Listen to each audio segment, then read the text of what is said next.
हरे कृष्णा। श्रीमद् भगवद गीता अध्याय 13। श्री भगवान बोले, हे अर्जुन, ये शरीर क्षेत्र के इस नाम से कहा जाता है और इसको जो जानता है उसको क्षेत्र के इस नाम से उनके तत्व को जानने वाले ज्ञानी जन कहते हैं। हे अर्जुन, तू सब क्षेत्रों में क्षेत्रज्ञ अर्थात जीवात्मा भी मुझे ही जान और क्षेत्रज्ञ को अर्थात विकार सहित प्रकृति का और पुरुष का जो तत्व से जानना है वह ज्ञान है, ऐसा मेरा मत है।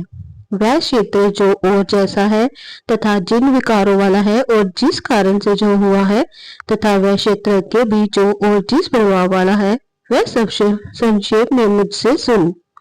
ये क्षेत्र और क्षेत्रज्ञ का तत्व ऋषियों द्वारा बहुत प्रकार से कहा गया है और विविध वेद मंत्रों द्वारा भी विभाग पूर्वक कहा गया है तथा बलिभांति निश्चय किए हुए युक्ति युक्त ब्रह्म सूत्र के पदों द्वारा भी कहा गया है।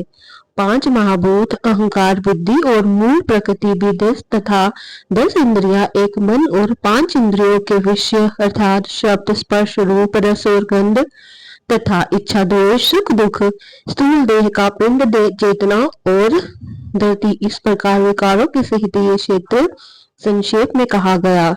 श्रेष्ठता के अभिमान का अभाव, धम्बाचरण का अभाव, किसी भी प्राणी को किसी प्रकार भी न सताना, क्षमावान, मनवानी आदि की सरलता, श्रद्धा भक्ति सहित गुरु की सेवा, बाहर भीतर की शुद्धि, अंतःकरण की स्थिरता और मन इंद्रियों सहित शरीर का निग्रह, इस लोक और परलोक के संपूर्ण भोगों में आसक्ति का अभाव और अहंकार का भी अभाव, जन्म मृत्यु जरा और रोग आदि में दुख और दोषों का बार बार विचार करना, पुत्र स्त्री घर और धन आदि में आसक्ति का अभाव, ममता का न होना तथा प्रिय और अप्रिय की प्राप्ति में सदा ही चित्त का सम रहना, मुझ परमेश्वर में अनन्य योग के द्वारा अव्यभिचारी भक्ति तथा एकांत और शुद्ध देश में रहने का स्वभाव और विषयासक्त मनुष्यों के समुदाय में प्रेम का न होना, अध्यात्म ज्ञान में नित्य स्थिति और तत्व ज्ञान के अर्थ रूप परमात्मा को ही देखना, ये सब ज्ञान है। और जो इससे विपरीत है वह अज्ञान है, ऐसा कहा है। जो जानने योग्य है तथा जिसको जानकर मनुष्य परमानंद को प्राप्त होता है उसको बलिभांति कहूंगा। वह अनादि वाला परम ब्रह्म न सत्य ही कहा गया जाता है, न असत ही।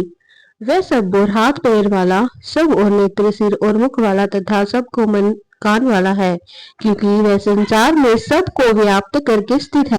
वह संपूर्ण इंद्रियों के विषयों को जानने वाला है, परंतु वास्तव में सब इंद्रियों से रहित है तथा आसक्ति रहित होने पर भी सबका धारण पोषण करने वाला और निर्गुण होने पर भी गुणों को भोगने वाला है। वह चराचर सब भूतों के बाहर भीतर परिपूर्ण है और चर अचर भी वही है, और वह सूक्ष्म होने से अविज्ञ है तथा अति समीप में और दूर में भी स्थित वही है। वह परमात्मा विभाग रहित एक रूप से आकाश के सदृश परिपूर्ण होने पर भी चराचर संपूर्ण भूतों में विभक्त तथा स्थित प्रतीत होता है तथा वह जाने योग्य परमात्मा विष्णु रूप से भूतों को धारण पोषण करने वाला और सब रूप से संहार करने वाला तथा ब्रह्मा रूप से सबको उत्पन्न करने वाला है। वह परम ब्रह्म योतियों को का भी योति एवं माया से अत्यंत परे कहा जाता है। वह परमात्मा बोध स्वरूप जाने के योग्य एवं तत्व ज्ञान से प्राप्त करने योग्य है और सबके हृदय में विशेष रूप से स्थित है। इस प्रकार क्षेत्र तथा ज्ञान और जानने योग्य परमात्मा का स्वरूप संक्षेप से कहा गया। मेरा भक्त इसको तत्व से जानकर मेरे स्वरूप को प्राप्त होता है। प्रकृति और पुरुष इन दोनों को ही तू अनादि जान और राग द्वेष आदि विकारों को तथा त्रिगुणात्मा संपूर्ण पदार्थों को भी प्रकृति से ही उत्पन्न जान। कार्य और करण को उत्पन्न करने में हेतु प्रकृति कही जाती है और जीवात्मा सुख दुखों के भोक्तापन में अर्थात भोग में हेतु कहा जाता है। प्रकृति में स्थित ही पुरुष प्रकृति से उत्पन्न त्रिगुणात्मक पदार्थों को भोगता है और इन गुणों का संग ही इस जीवात्मा के अच्छी बुरी योनियों में जन्म लेने का कारण है। इस देह में स्थित ये आत्मा वास्तव में परमात्मा ही है। वह साक्षी होने से उपद्रष्टा और यथार्थ संपत्ति देने वाला होने से अनुमंता, सबका धारण पोषण करने वाला होने से बाता, जीव रूप से भोक्ता, ब्रह्मा आदि का भी स्वामी होने से परमेश्वर और शुद्ध सच्चिदानंद घन होने से परमात्मा ऐसा कहा गया है।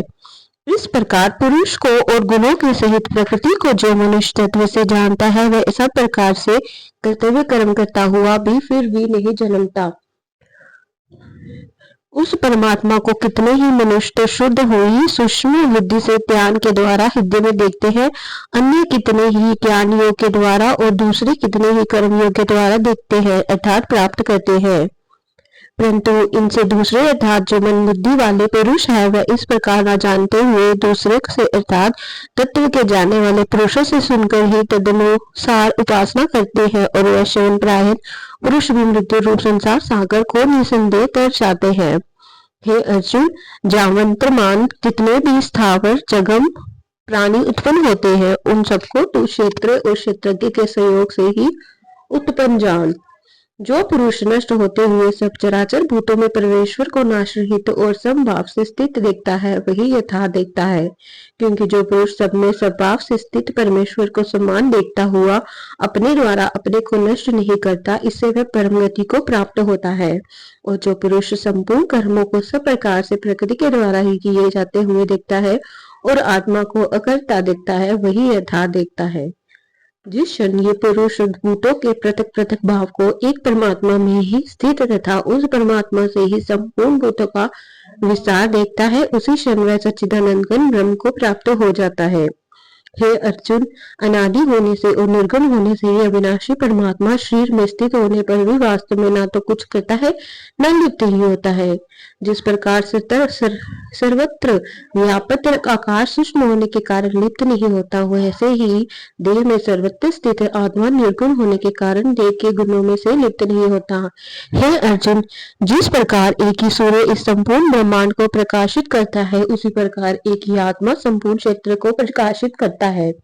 इस प्रकार क्षेत्रज्ञ और क्षेत्रज्ञ के वेद को तथा कार्य सहित प्रकृति से मुक्त होने को जो पुरुष ज्ञानेत्रों द्वारा तत्व से जानते हैं वह महात्मन जन्म परम ब्रह्म परमात्मा को प्राप्त होते हैं। ओम तत्सदिति श्रीमद् भगवद गीता उपनिषदों ब्रह्म विद्या योग शास्त्र श्री कृष्ण अर्जुन संवादे क्षेत्र क्षेत्रज्ञ विभाग योगो नाम त्रयोदशोम अध्यायम। श्रीमद् भगवद गीता अध्याय 13 समाप्त। हरे कृष्ण कृष्ण कृष्ण हरे हरे हरे राम राम राम हरे हरे। श्रीमद् भगवद गीता की जय। सियावर रामचंद्र की जय।